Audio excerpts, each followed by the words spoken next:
becoming weak. Especially after my surgery, as probably you all know, voice became still weaker. And I hope you all bear with me for not speaking loud enough for all of you to hear me clearly.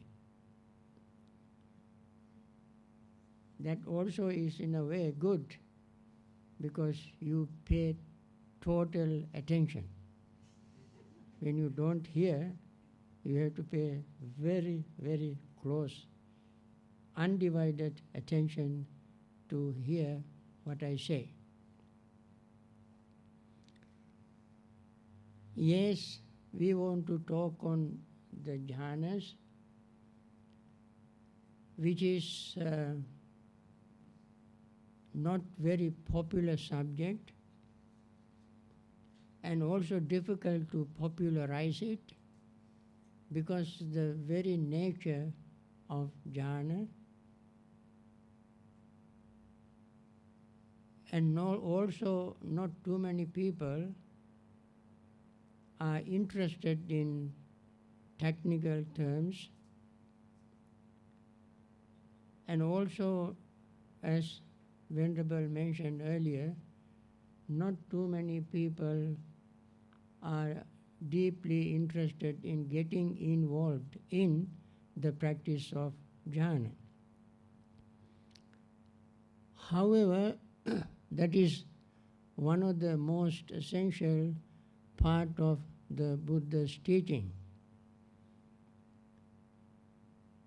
In my opening statements I mentioned, there is no concentration without wisdom, no wisdom without concentration. These two sentences refer to two aspects of meditation. These two aspects of meditation are not two different types of meditation. It is just two sides of the same coin. One does not exist without the other. This has been very clearly emphasized in the Buddha's original teaching in Pali literature. Most of us are interested in meditation. Not most, actually some of us are interested in meditation.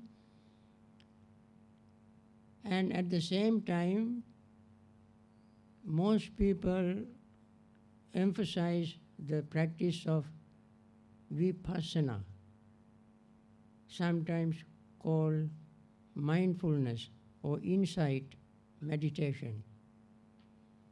It has been a popular subject for at least last 50 years in the West, and although originated in the East, but popularized in the West for the last almost 50 years. And they all talk about vipassana meditation. When someone wanted to concentrate or practice concentration meditation, some vipassana meditation teachers discouraged them. They did not want people to practice concentration meditation. Concentration meditation is known as the practice of jhana. Concentration always is defined in terms of 4 jhanas.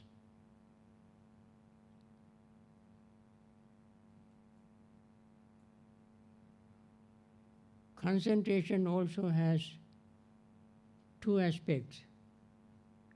right concentration and wrong concentration. Right concentration is not right concentration if jhana is not included. If you preclude jhana from meditation, then our meditation practice is not complete. Because for the right concentration, there has to be 7 other steps that to be practiced. What are the other 7 steps? Right understanding, right thinking, right speech, right action, right livelihood, right effort, right mindfulness. These are the 7 steps that precede concentration meditation, which is called right concentration. If we do not include right concentration, we are not following the Noble Eightfold Path. We follow Noble Sevenfold Path.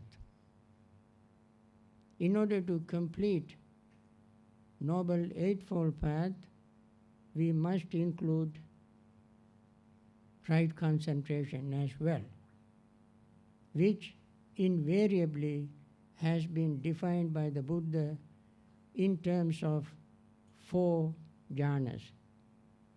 Although there are jhanas of various categories, only these 4 are specifically mentioned in right concentration. Before I start the explanation, I like you all to look at the handout available for you and see the 4 formulas that Buddha himself has introduced to describe right concentration.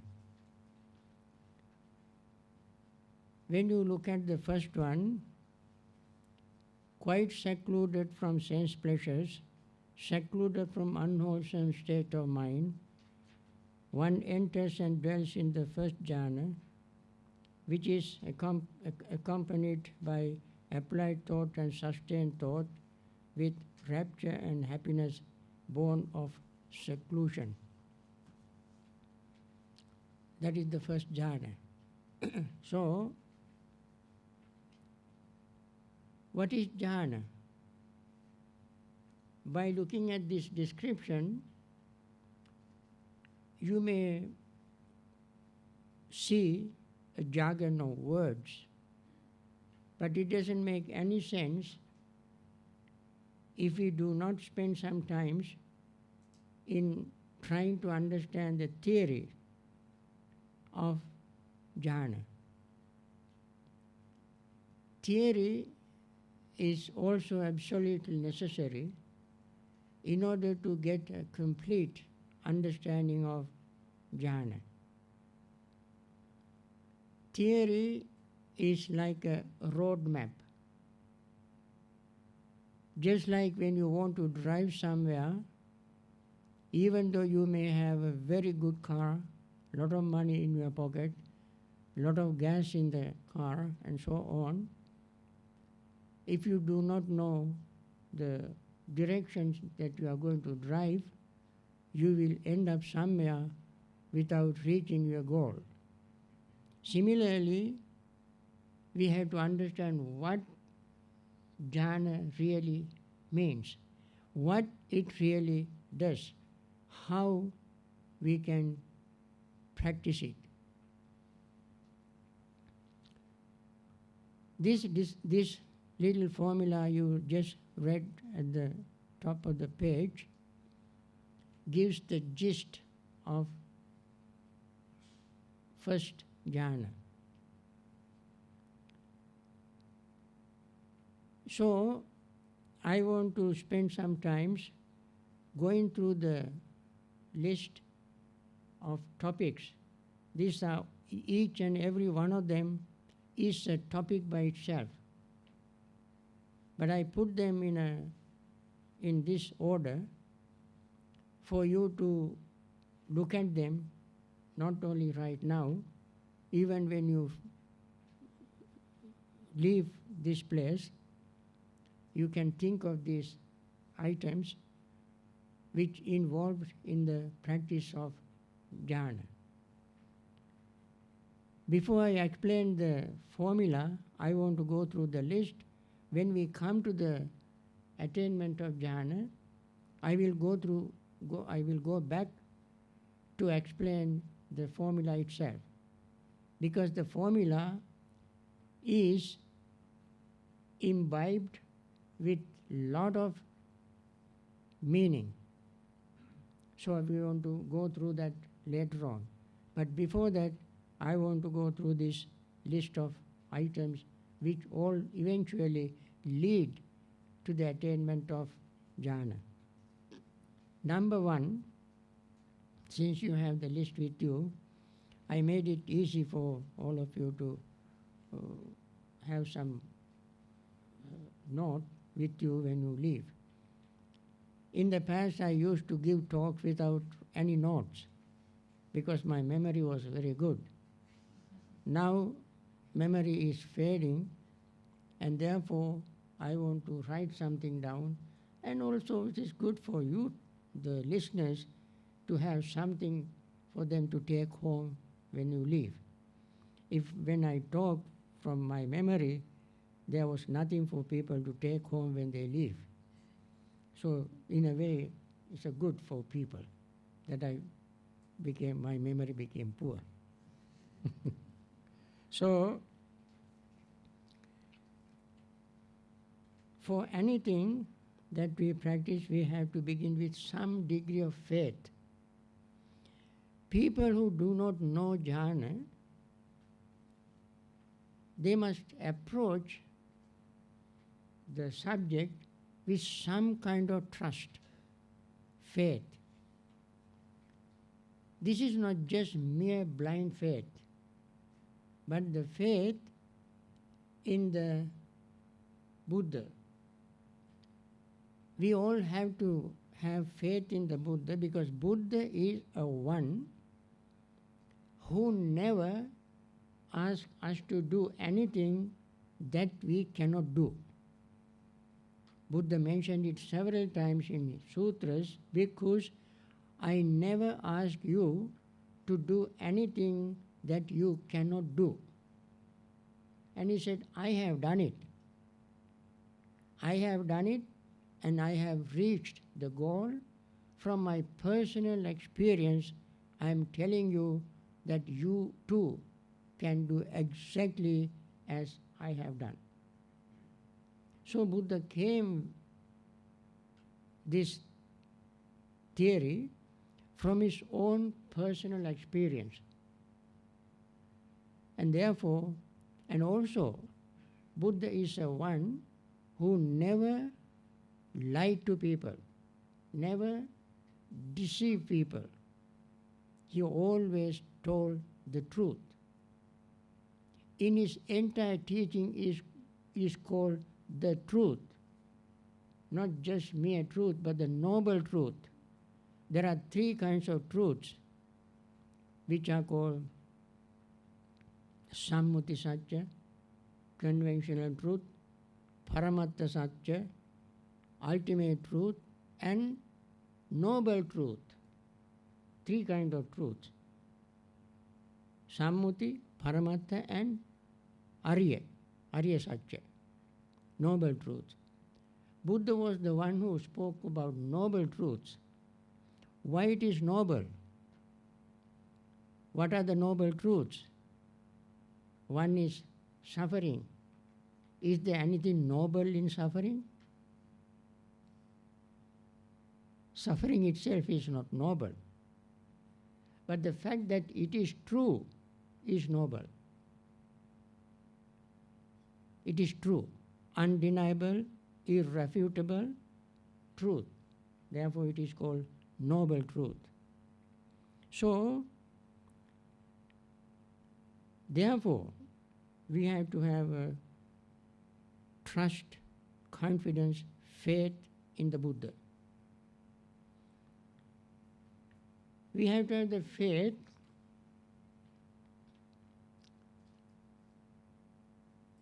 from our own personal experience.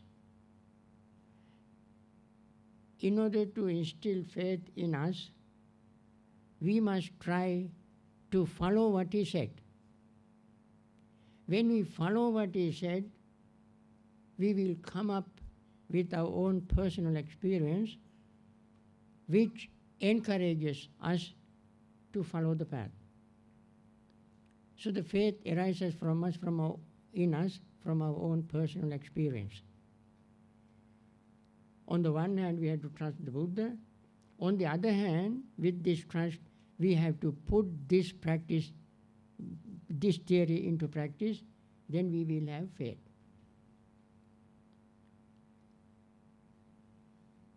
Faith, therefore, is the seed of anything wholesome we want to practice. Then, why deep concentration is so important? When we come to this, sometimes people who have studied Buddhism have learned Buddhist stories and have come across with some situations, incidents in the Buddha's life and his disciples' lives.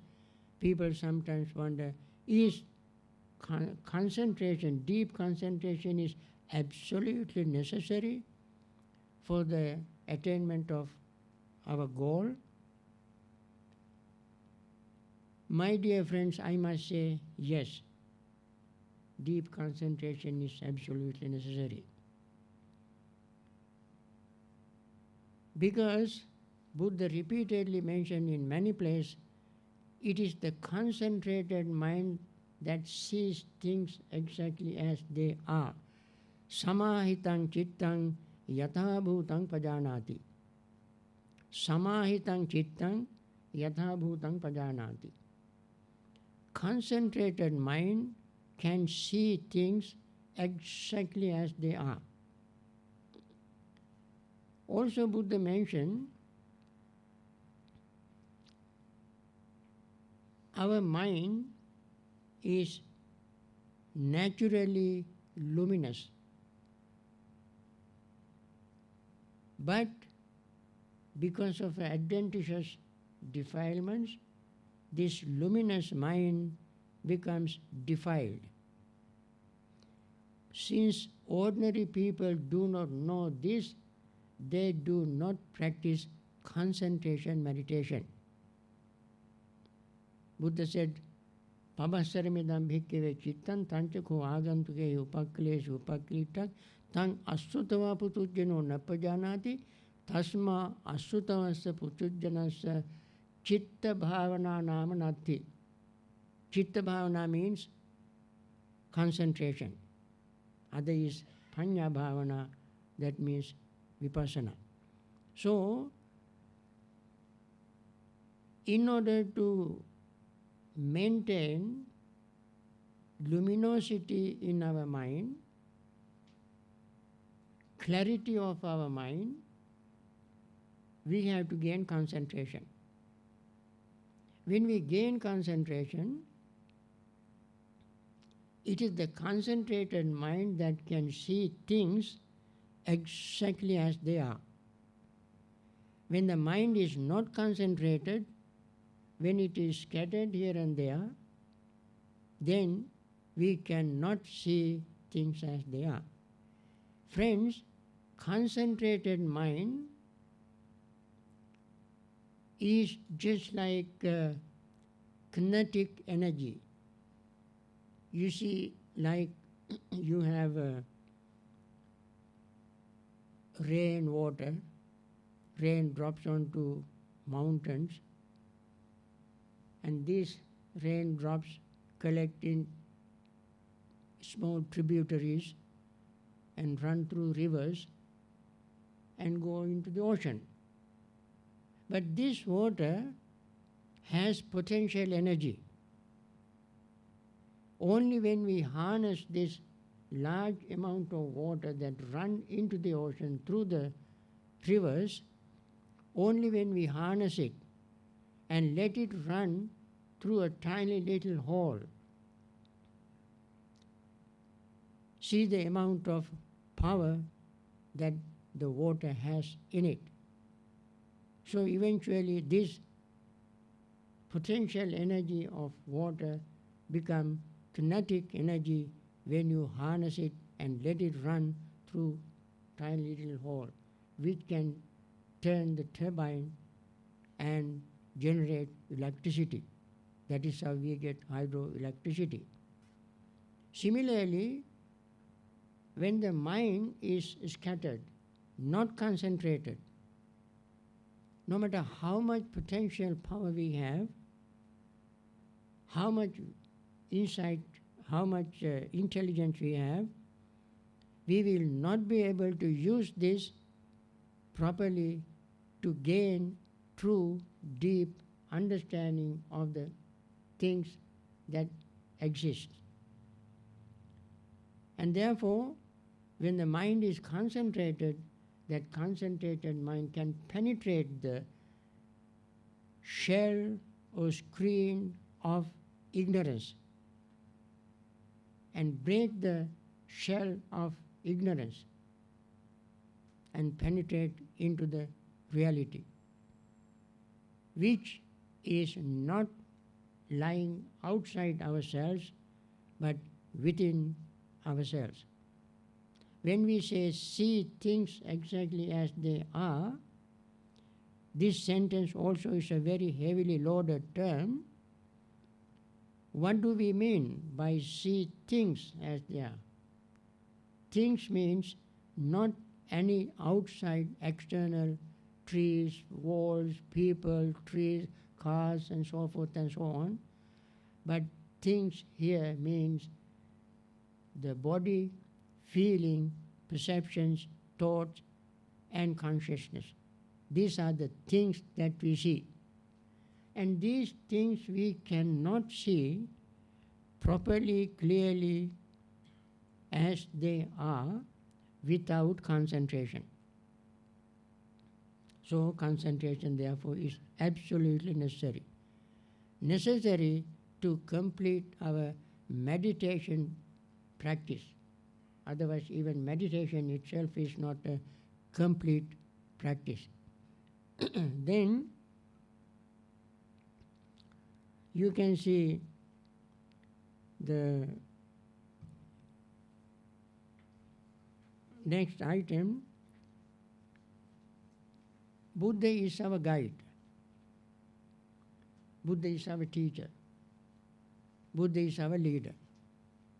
So we have to follow the leader, the guide, the teacher who gave us these instructions.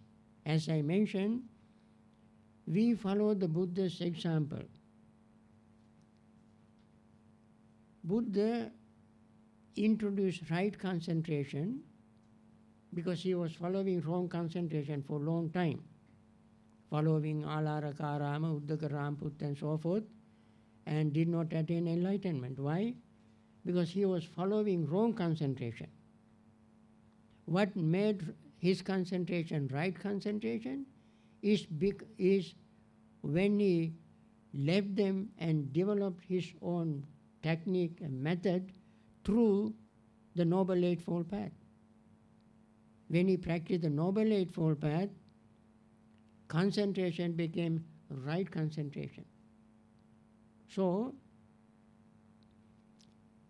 this involves very high degree of discipline.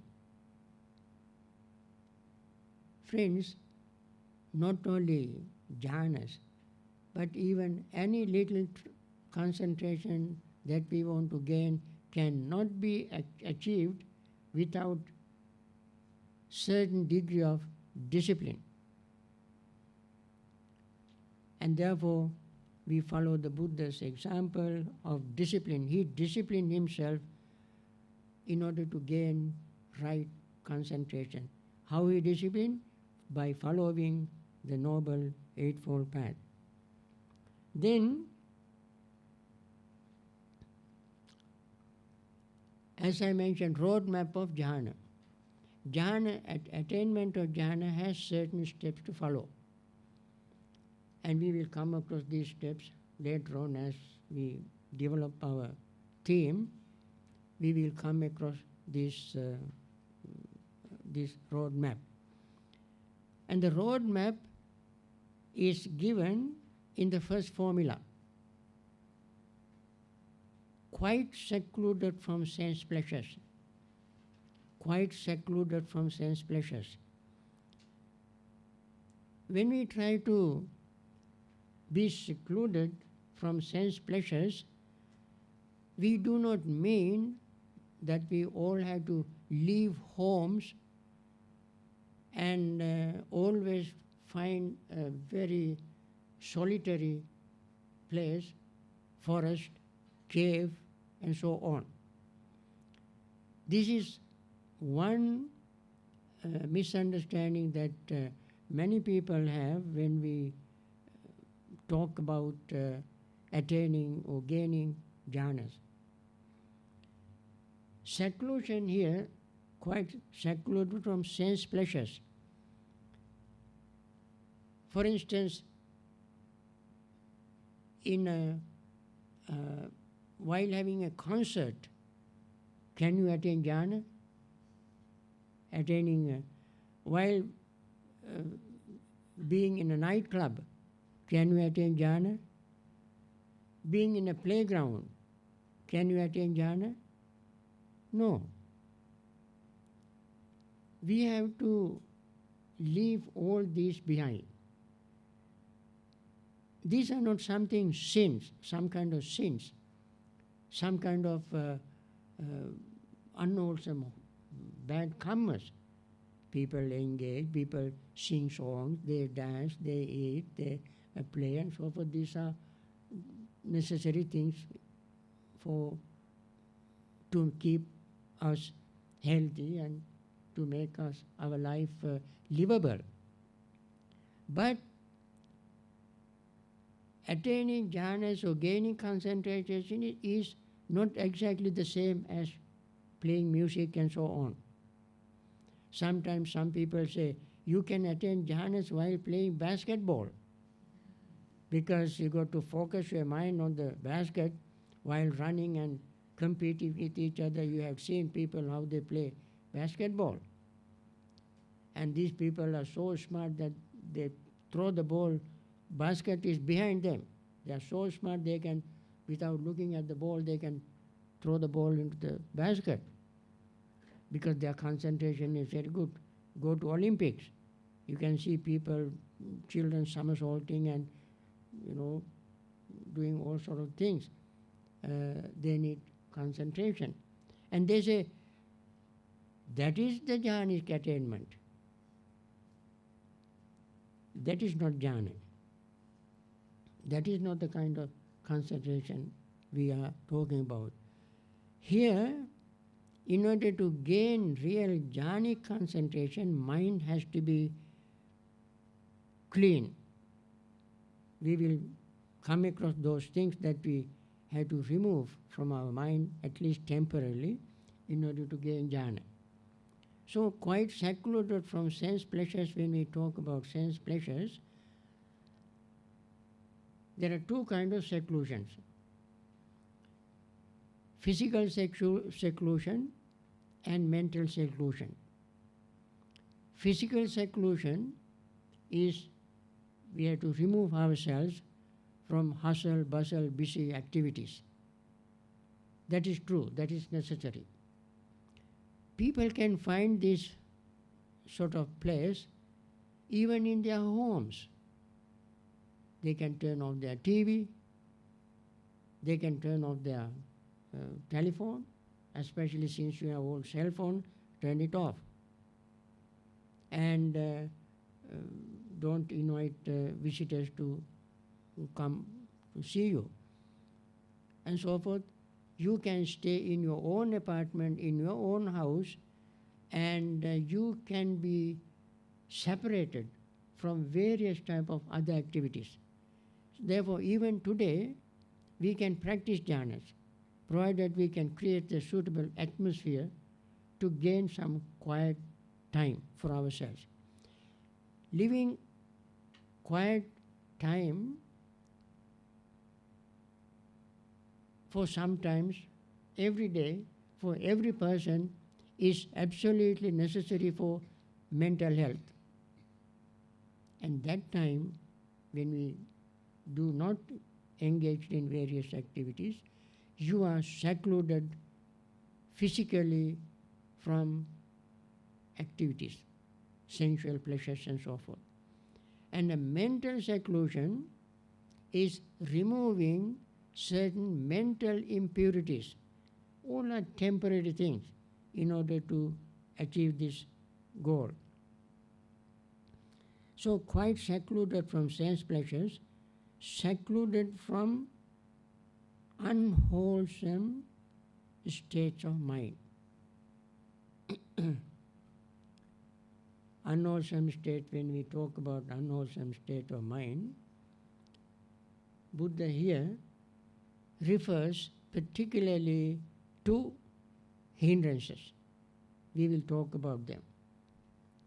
We got to remove our hindrances temporarily from our mind in order to gain jhanas.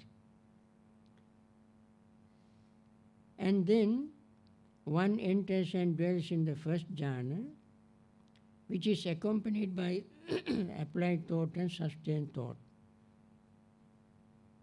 And sustained thought with rapture and happiness born of seclusion.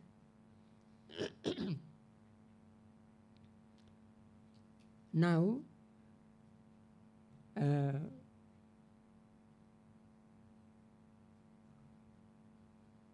when we attain this state,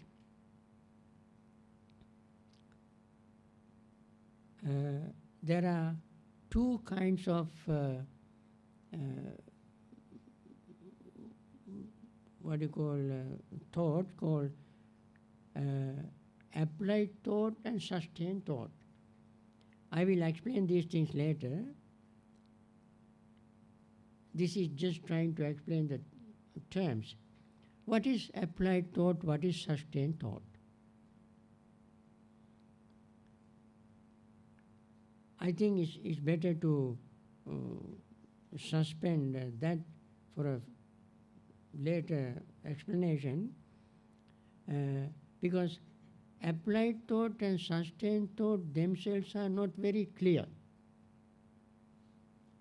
In Pali they are called vitakka vichara.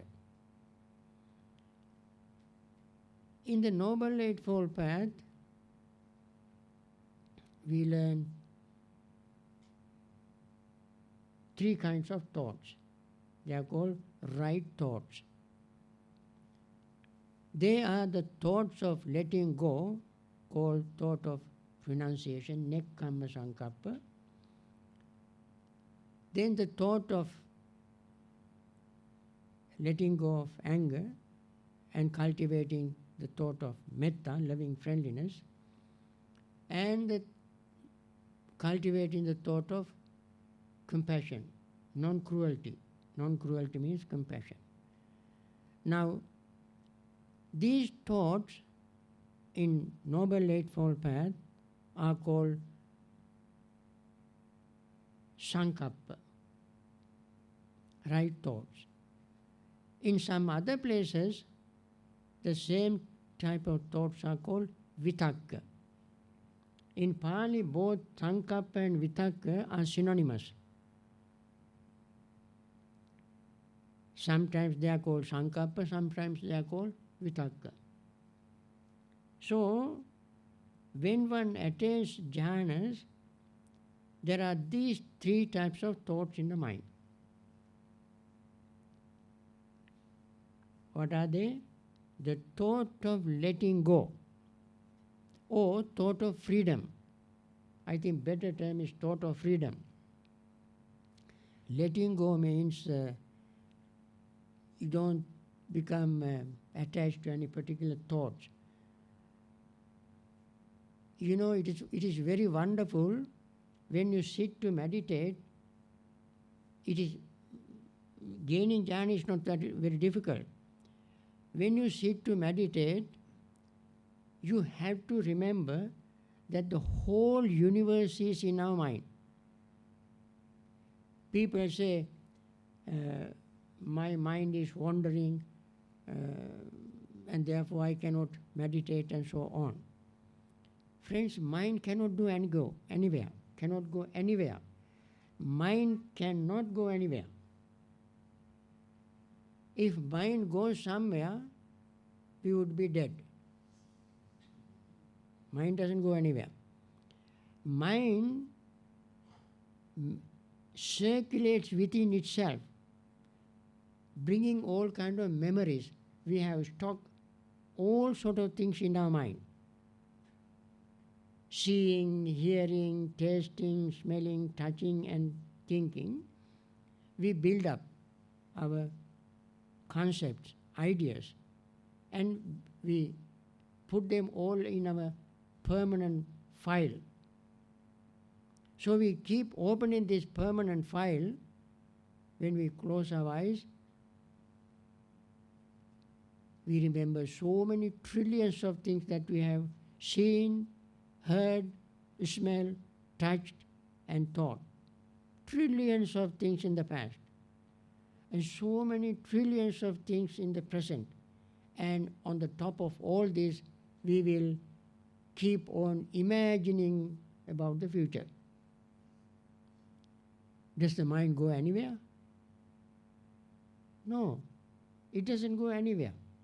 It keeps renewing, refreshing the things that we have seen, heard, smelled, tasted, touched, and so on. You remember England. How long does it take for you to go to England?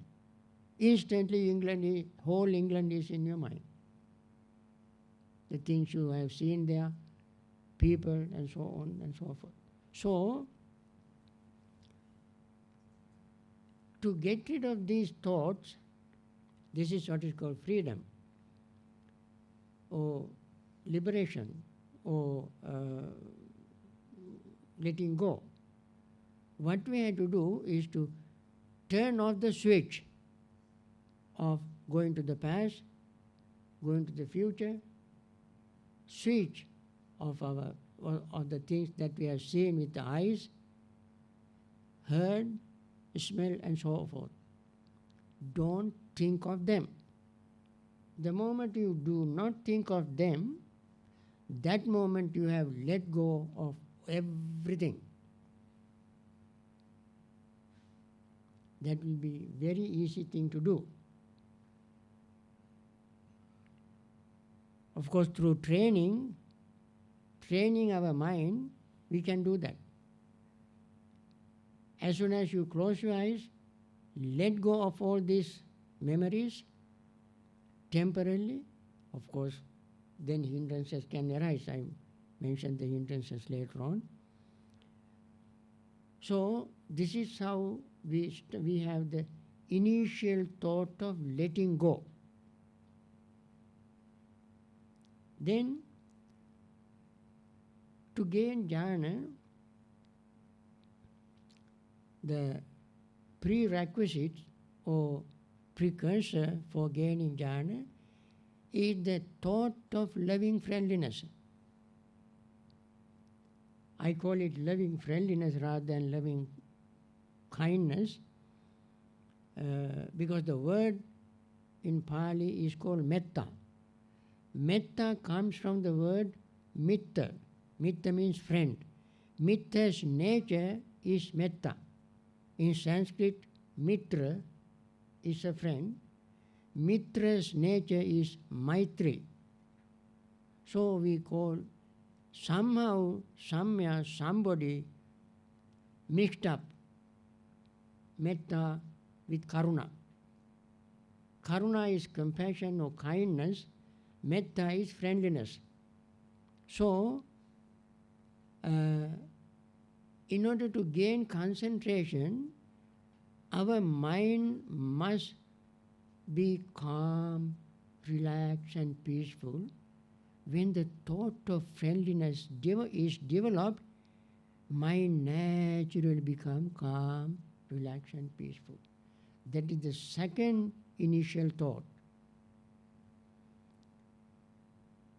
We will come across all these things. As I mentioned, I just want to explain the terms. The third right, initial thought. I said there are three types of initial thoughts. One is letting go, closing our doors, mental doors, to all kind of past memories and future speculations or imaginations, and the current information coming through the senses. We shut our senses off to them. That is called letting go, thought of renunciation. Then the thought of loving friendliness, and then the third is compassion. Not cruel thought of letting go, thought of cruelty. Hingsa sankappa, thought of letting go of cruelty, and cultivate compassion. When we have the thought of compassion, our mind is so thrilled and filled with calm, relaxed, peaceful state. These are the three states that helps us to gain concentration. Then sustained thought. What is the sustained thought?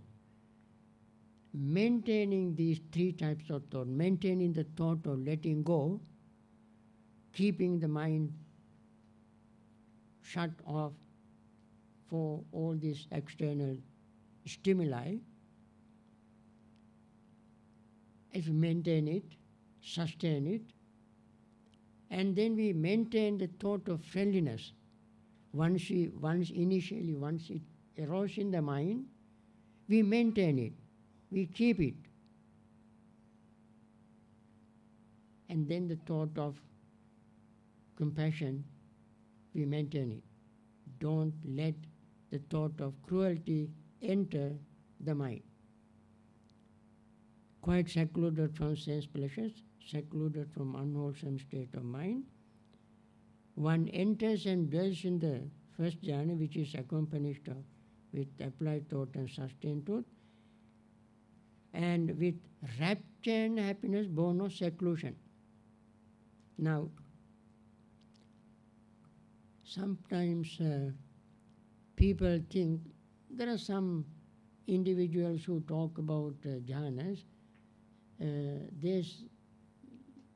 I have heard them say that when you attend the first jhana, you don't hear anything, you don't feel anything, you just in peace. Friends, if that happens all of a sudden as soon as you attend the first jhana, then what is the use of attaining any other higher jhanas? If all peace, all calmness is there without hearing, without feeling, without any sensations, there's no point in going to any higher jhanas. The formula itself says, happiness born, rapture and happiness born of seclusion. Just imagine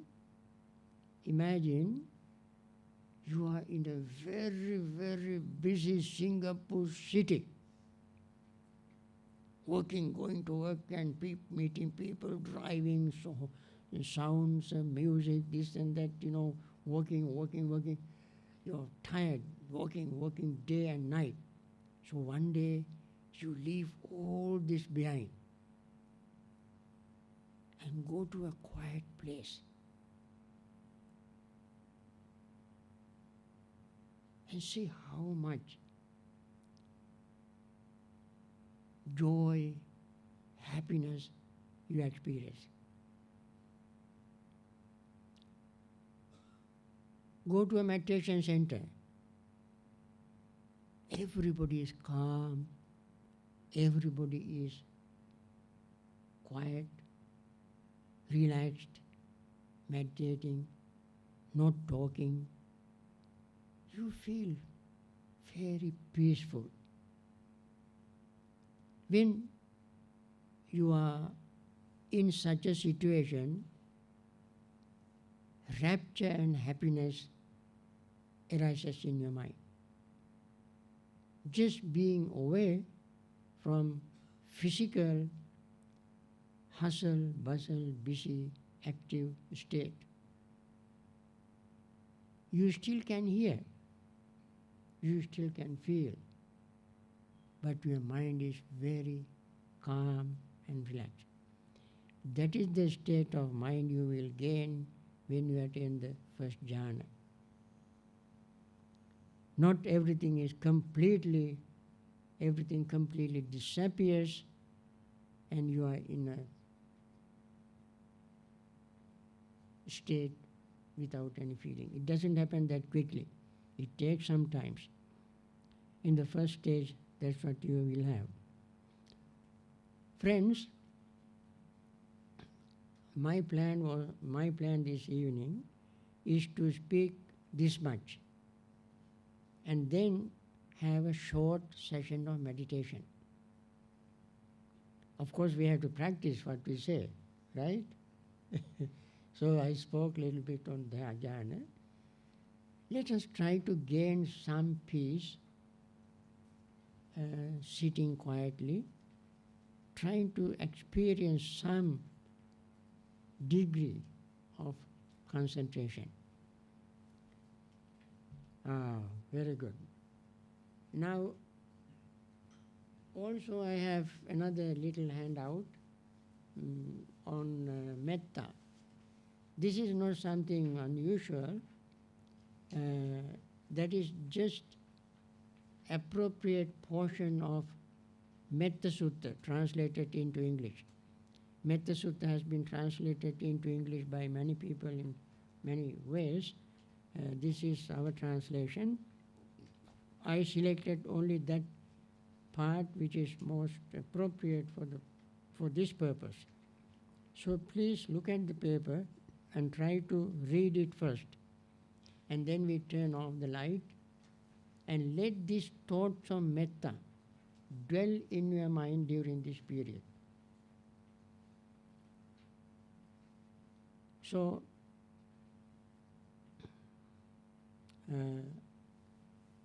if you look at the paper and read it several times,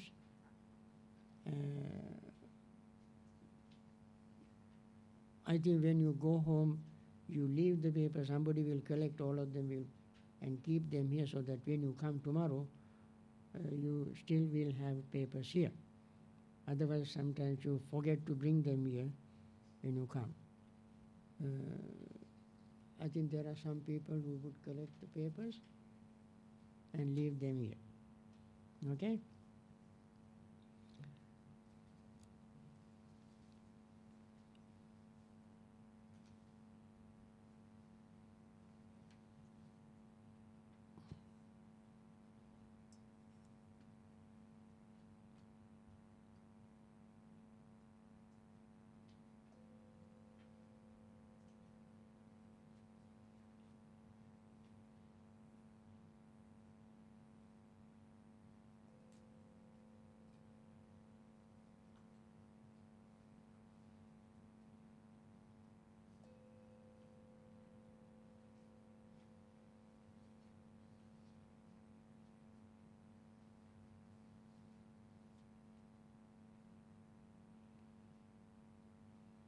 May all beings be happy and secure. May all beings have happy minds. whatever living beings there may be, without exception, weak or strong, long, large, medium, short, subtle or gross, visible or invisible, living near or far, born or coming to birth, may all beings have happy minds. Let no one deceive another, nor despise anyone anywhere, neither from anger nor ill will should anyone wish harm to another. As a mother would risk her own life to protect her only child, even so towards all living beings one should cultivate a boundless heart. One should cultivate for all the world a heart of boundless loving friendliness above, below and all around, unobstructed, without hate or resentment. Whether standing, walking, sitting, lying down or whenever awake, one should develop this mindfulness. This is called divinely dwelling here, not falling into erroneous views, virtuous and endowed with vision, removing desires for sensual pleasures. One comes never again to birth in the womb.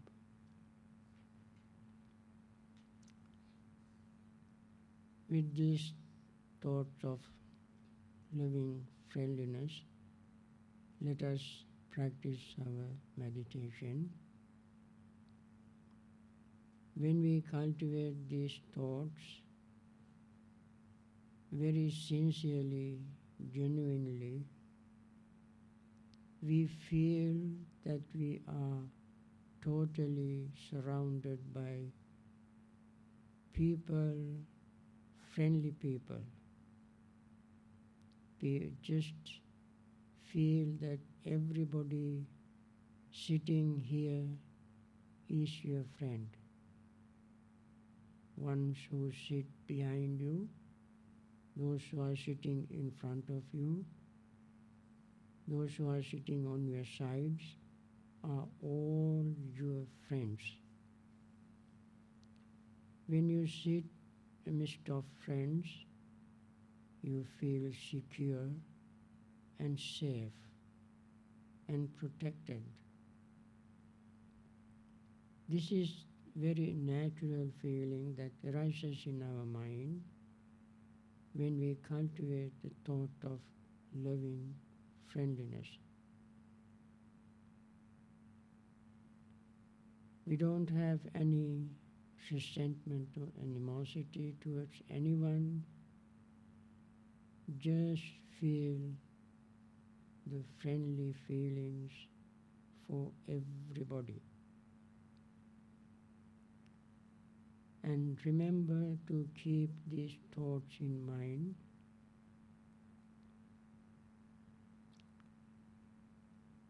With these thoughts in mind, we start our practice. Breathe in with these thoughts, breathe out with these thoughts, and relax your body and mind.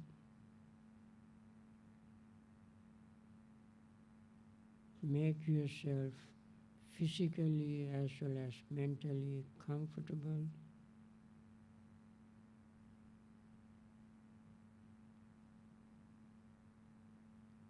And with this feeling, breathe slowly, focusing your entire mind on the breath.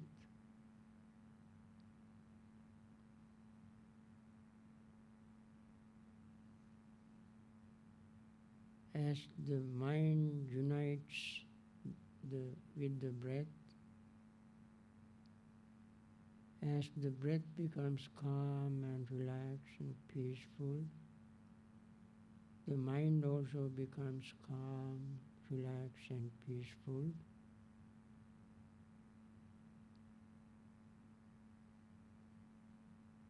With this peaceful state of mind, you feel every breath is calming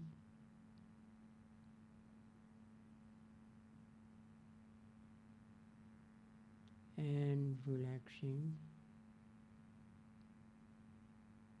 experiencing this calm, relaxed, peaceful state. Breathe in and breathe out.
Try not to remember anything of the past,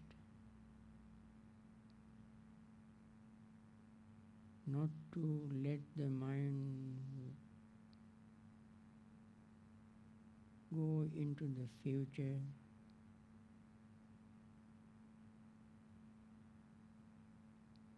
Keep the mind in the present moment.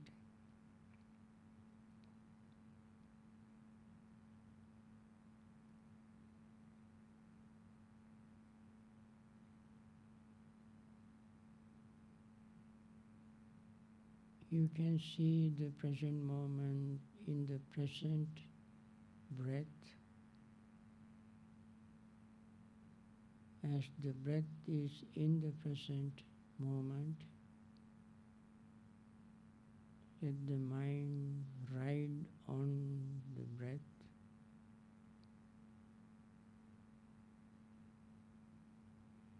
And keep focusing mind on the breath.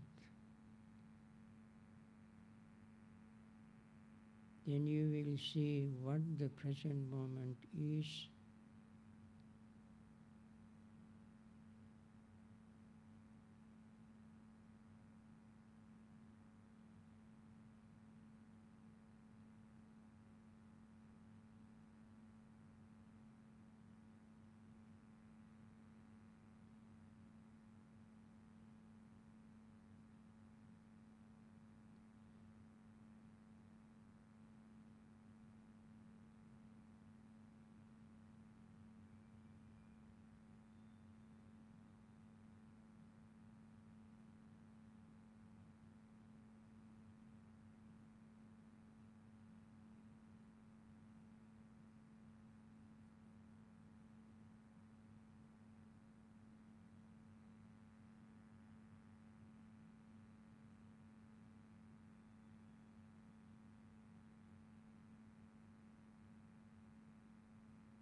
Natti dhanang apanyasa panya natti adayatu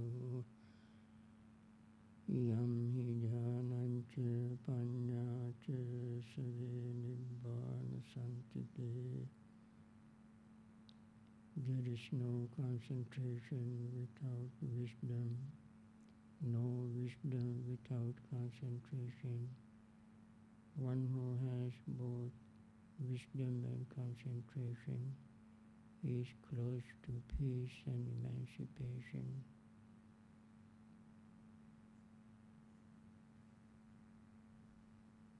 I think we have meditated maybe half an hour.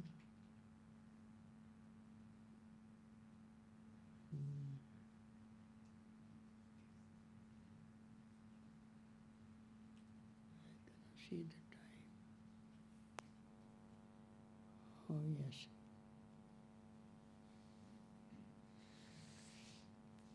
Okay then. You ready?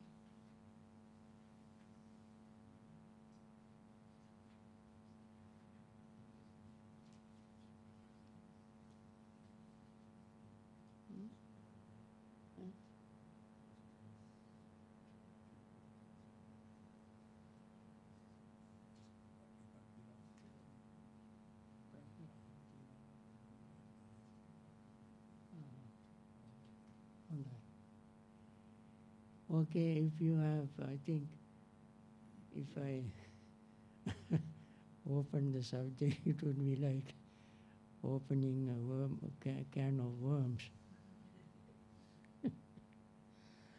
So there will be a... Anyway,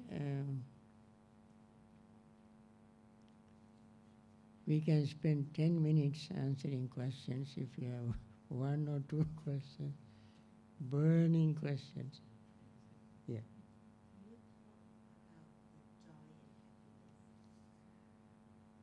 Should I talk about joy and happiness?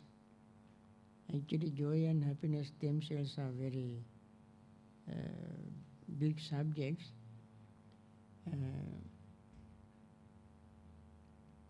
Joy arises by degrees in anticipation of what is ahead of you.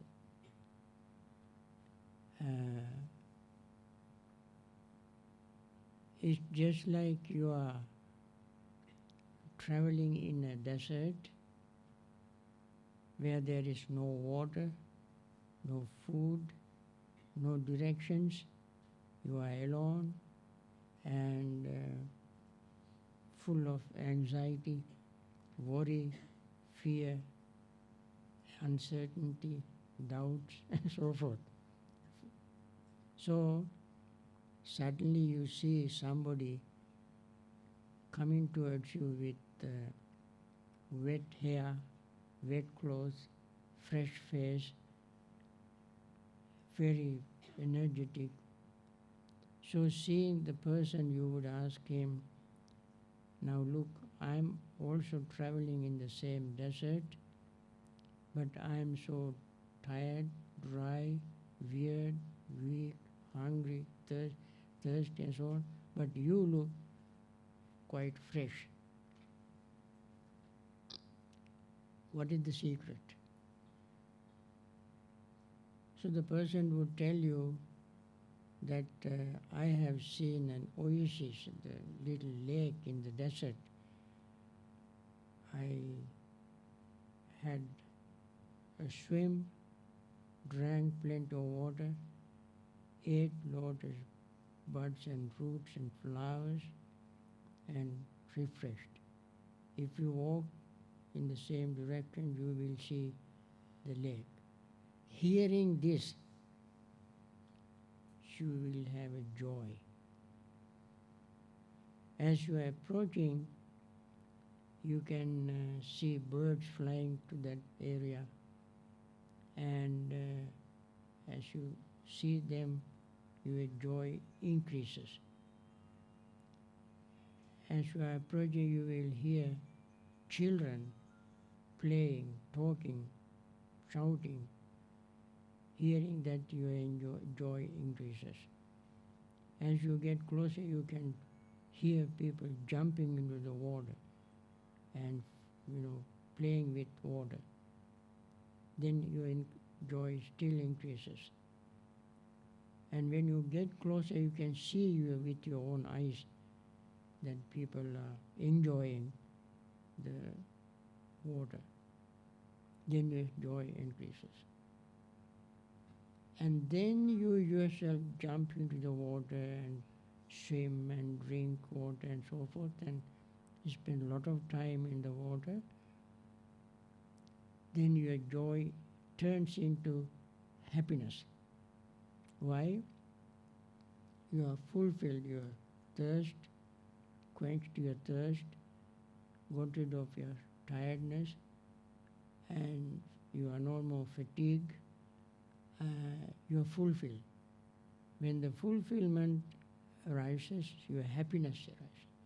Happiness is the fulfillment, contentment, accomplishment. Joy is in anticipation of that arises in your mind. So this is the difference between joy and happiness. None of them is an excitement. Joy is not an excitement, happiness is not excitement. If they were excitement, then you would not gain concentration. Joy and happiness lead to concentration. Concentration does not arise when the mind is agitated, excited, thrilled. Concentration arises when the mind is calm, relaxed, and peaceful.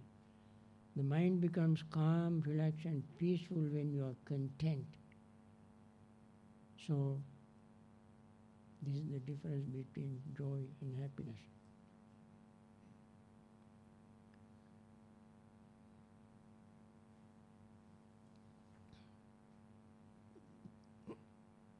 Yes.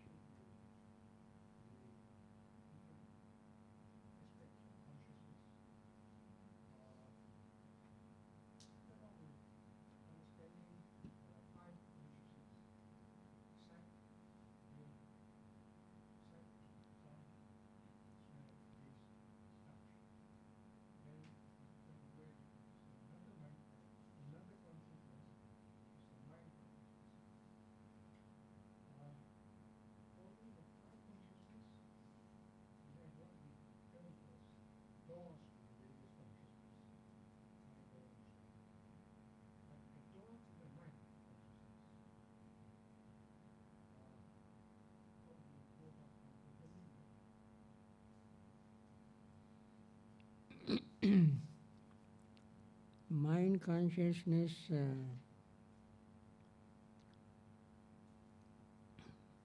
is the mind conscious itself, mind conscious of itself. This sometimes is termed as, in Abhidhamma, as bhavanga chitta. Bhavanga is literally, bhavanga means limb connection of this life with previous life and this life with the future life. This is called bhavanga. It has three names. When we are conceived in our mother's wombs, it is called patisandhi. When we pass away, it's called chuti. During the time we live, it's called bhavanga. So the consciousness, when mind, eyes, ears, nose, tongue, body are not working, when the mind is with these doors are closed to external stimuli, the mind returns to itself. Mind opens in its own door for it to go into that bhavanga state. That is called mind door or mind consciousness. That is the moment mind becomes conscious of itself.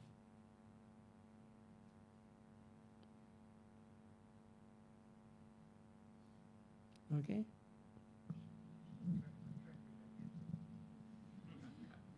Okay. So you will have another 3 days. Most probably, certain days you may get more time to ask questions.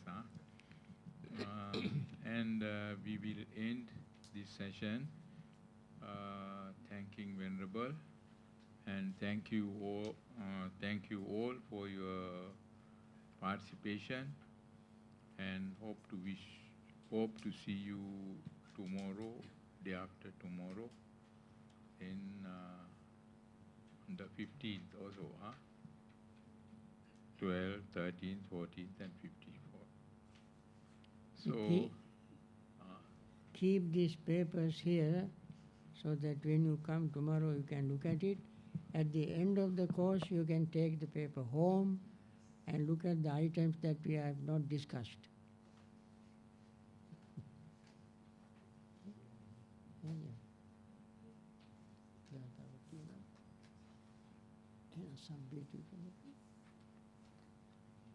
So we want to invoke blessings upon all of you to say good night by reciting a stanza. Sabbitiyo vivajjantu sabbarogo vinashatu mate bhavatvantarayo sukhi deva yuko bhavatu sabba mangalang rakhantu sabba devata sabba buddhanubhavena sada sotti bhavantu te bhavatu sabba mangalang rakhantu sabba devata sabba dhammanubhavena sada sotti bhavantu te bhavatu sabba mangalang rakhantu sabba devata sabba sanghanubhavena sada sotti bhavantu te.